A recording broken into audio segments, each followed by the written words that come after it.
Hi guys, I am Shevan Gupta. Welcome to Moxon MBA Preparation. So guys, today's video is going to be very important for those who are appearing for CMAT 2024 exam because this video is a part of our top 200 MCQ series on innovation and entrepreneurship. So guys, ये session 3 है. हम लोग इस तरह के 2 session कर चुके हैं जहाँ पे अराउंड 40 क्वेश्चन डिस्कस हुए हैं. तो आज के सेशन में हम लोग बात करने वाले हैं CMAT PYQs के क्वेश्चंस की लास्ट ईयर के जो स्लॉट 2 के क्वेश्चंस थे. तो गाइस, वीडियो को स्टार्टिंग से एंड तक पूरा देखना, काफी नॉलेज मिलने वाली है आपको. Apart from that guys, channel को लाइक एंड सब्सक्राइब करो तो आपके लिए अच्छा रहेगा बिकॉज हम लोग के चैनल में लगातार वीडियोस बन रहे हैं for CMAT and other exams. Guys, ये हम लोग का सीमेट टेलीग्राम को बेस आप ज्वाइन कर सकते हो. यहाँ पे अपडेट्स आते रहते हैं. इसका लिंक कमेंट सेक्शन में मिल जाएगा. अपार्ट फ्रॉम दैट, अगर आपको फ्री डेली रीड्स मैगजीन चाहिए जहाँ पे डेली 15 करंट अफेयर्स होते हैं, in that case you can just WhatsApp में एट माई नंबर. ये नंबर दिया हुआ है, यहाँ पे आप व्हाट्सएप कर सकते हो और डेली रीड्स लिख देना. बस आपको फ्री में सब्सक्राइब हो जाएगा डेली रीड्स मैगजीन के लिए. चलो गाइस, क्वेश्चन देखते हैं. What is the full form of EPCG? तो गाइस, इसका फुल फॉर्म होता है एक्सपोर्ट प्रमोशन कैपिटल गुड्स.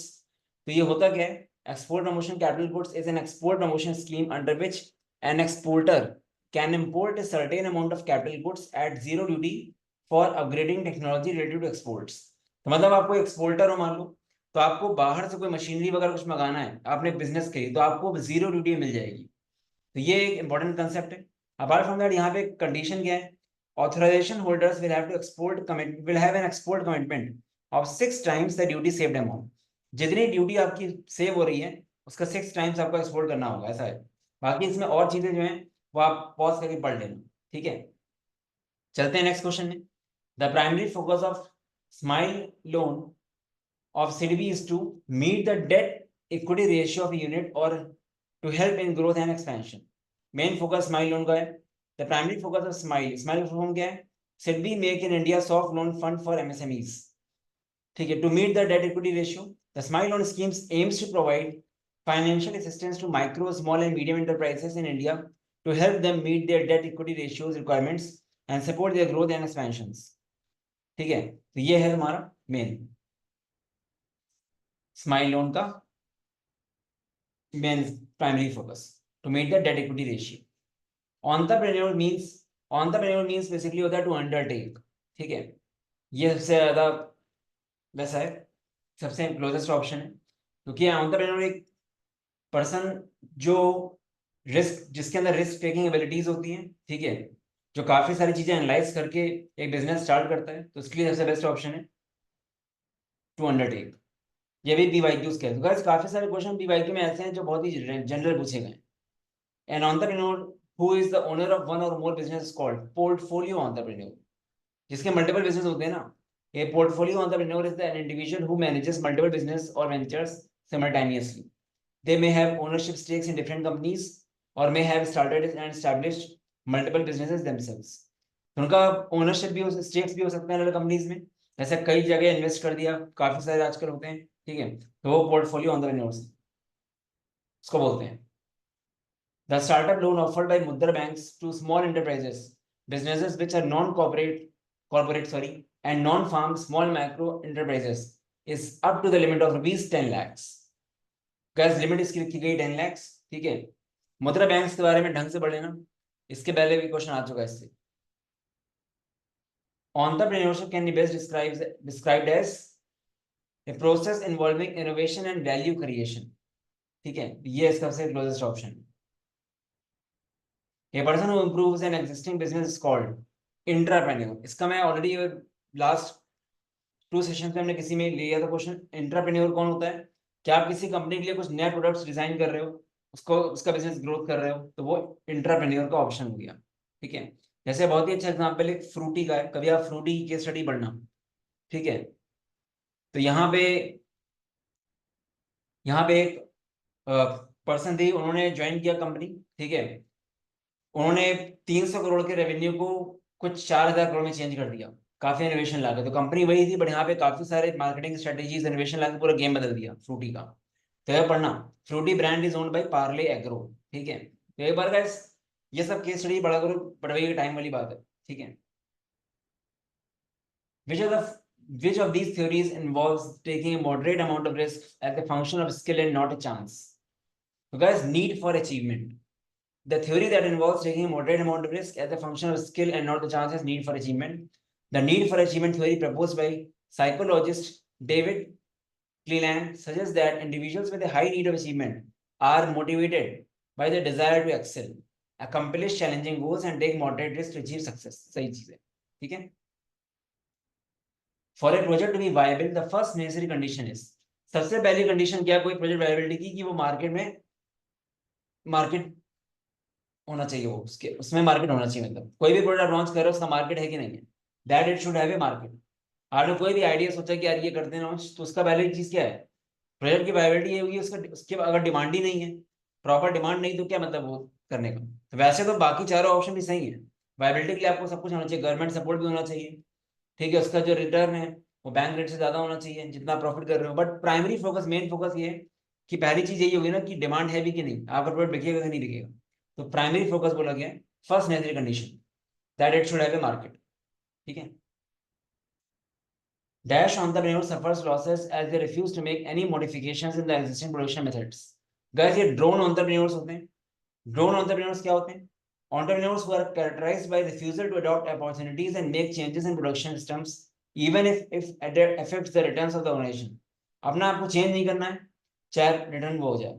एक एग्जांपल आप ले सकते हो शायद नोकिया का, मे बी नोकिया ने अपना आपको चेंज नहीं किया, ठीक है, एंड्रॉइड हर जगह आ रहा था, स्टिल नोकिया ने एंड्रॉइड लॉन्च नहीं किया और सैमसंग ने मार्केट पूरे कैप्चर कर लिया. ठीक है, जब तक उन्होंने विंडोज में चले गए वो लोग, बट गड़बड़ हो गया. तो अपने अकॉर्डिंग बाद में चेंज करने का फायदा नहीं हुआ, क्योंकि वैसे भी सैमसंग गैलेक्सी आ चुका था. ठीक है, तो ये जस्ट एग्जाम्पल है, बाकी सारे एग्जाम्पल्स और मिल सकते हैं. These business are owners are very conservative, इनको डर लगता है and do not want to change anything about the company, hesitant to change. ठीक है, तो वैसे बाकी ये ड्रोन एंटरप्रेन्योर्स के बारे में. फैबियन एंटरप्रेन्योर्स क्या होते हैं? These entrepreneurs have reservations about the proposed modifications to the company. They don't come up with any inventions. Instead, they merely adopt them once they are happy with their chances of success. They wait a while until the innovation is thoroughly tried by others and do not incur. ये innovation के लिए mainly है कि कोई नई चीज को try नहीं करना चाहते हैं लोग, ये ट्राई करते हैं बाकी लोग अगर करें, अगर सक्सेसफुल तभी करेंगे. ठीक है, बाकी दो आप पढ़ लेना, इमिनेटिव एंड लाइफ टाइम एंटरप्रेन्योर्स. ठीक है, बहुत सारी अगर पढ़ना जरूर थ्योरी, क्योंकि मेन मोटिव मेरा खाली आंसर देना नहीं है, मेन मोटिव आपका है कि आपको लर्निंग मिले इससे. और ठीक है, which the following is not a legitimate way of bringing a new business idea to market. Guys, new business idea को कभी बिजनेस प्लान में नहीं लाया जाता है. बिजनेस प्लान इन्वेस्टर्स के लिए होता है. आजकल वायरल चलती हैं चीजें, स्टार्टअप के थ्रू करो, बाय आउट से, बाय इन से, फ्रेंचाइजिंग. ये business plan is not a legitimate way of bringing new business. While a business plan is an essential tool for outlining goals, strategies, financial projections, that is not a direct method of bringing the idea to market. ठीक है, instead a business plan is used to attract investors, secure funding. ठीक है, तो ये चीज है. तो gas इसका आंसर क्या है? Business plan. गैस आगे बढ़ने से पहले फाइनल अनाउंसमेंट, हम लोगों का सीमैट का डेडिकेटेड क्रैश कोर्स चल रहा है. अभी आपके पास सीमैट 20 डेज है, 15 मई को एग्जाम है. तो जो लोग ऐसे हैं, जो लोग अभी भी एक स्ट्रक्चर में नहीं पढ़ रहे हैं, उनके पास कंटेंट का प्रॉब्लम है, शेड्यूल प्रॉब्लम है, देखें चेक आउट द कोर्स. आपको लग रहा होगा 20 दिन कम है, बट एक्चुअली 20 दिन काफी होते हैं. अगर आप एटलीस्ट 7-8 घंटे दे दो और कोर्स में जैसे बोला जा रहा है एक्जैक्टली वैसे पढ़ो, क्योंकि इस टाइम पे मल्टीपल चीजें करोगे दिक्कत आएगी. ये कोर्स डिजाइन ही ऐसे किया गया है कि आप quant, LR, वीए, GK and innovation की प्रॉपर स्ट्रेटेजी दी गई है. और इनोवेशन एंड एंटरप्रेन्योरशिप का तरीका यही है पढ़ने का गाइस कि आपको apart from MCQs theory wise ही पढ़ना है, फाइनेंस का बेसिक्स, मार्केटिंग बेसिक्स ऐसा.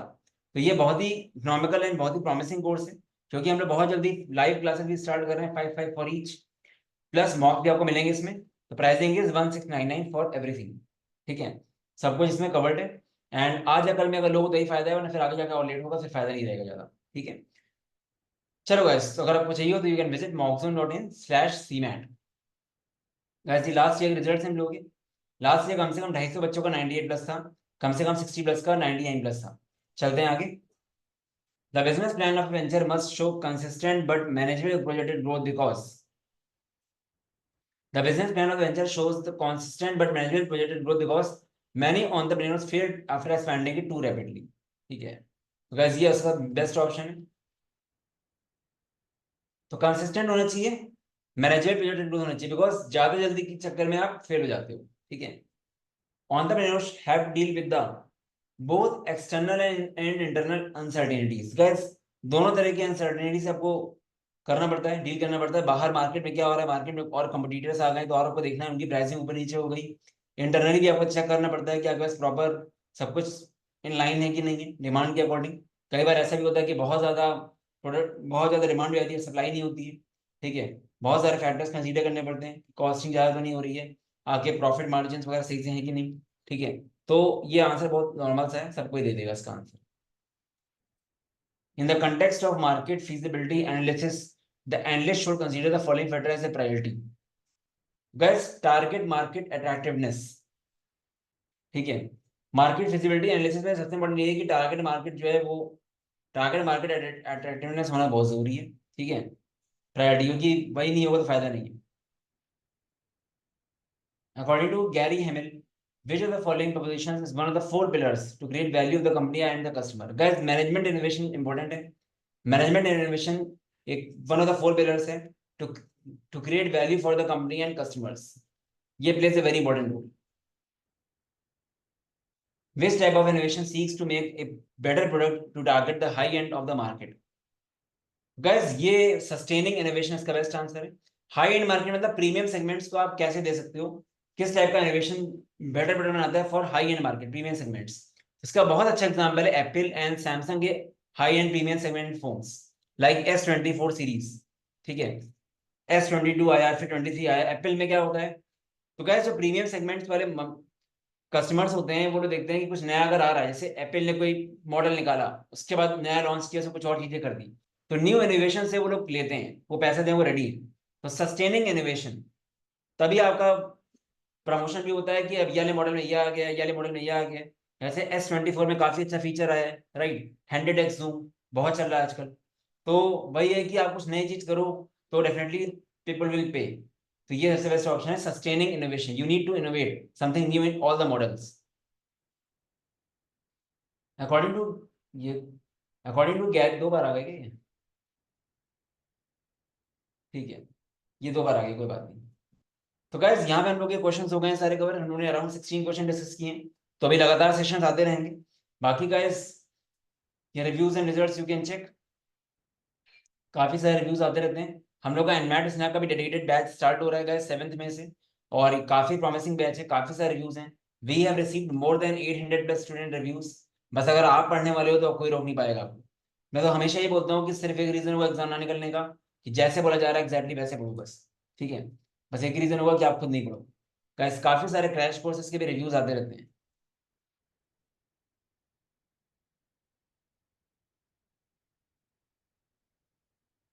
तो गाइस, ये रिजल्ट्स एंड रिव्यूज, मॉक्स के लिए गाइस हम लोग के सीमैट के जो मॉक्स हैं, सीमैट के मॉक्स भी आप चेक कर सकते हो। 10 फुल लेंथ मॉक्स जो हैं हम लोगों के, वो गाइस अब 499 के आज से हो जाएंगे।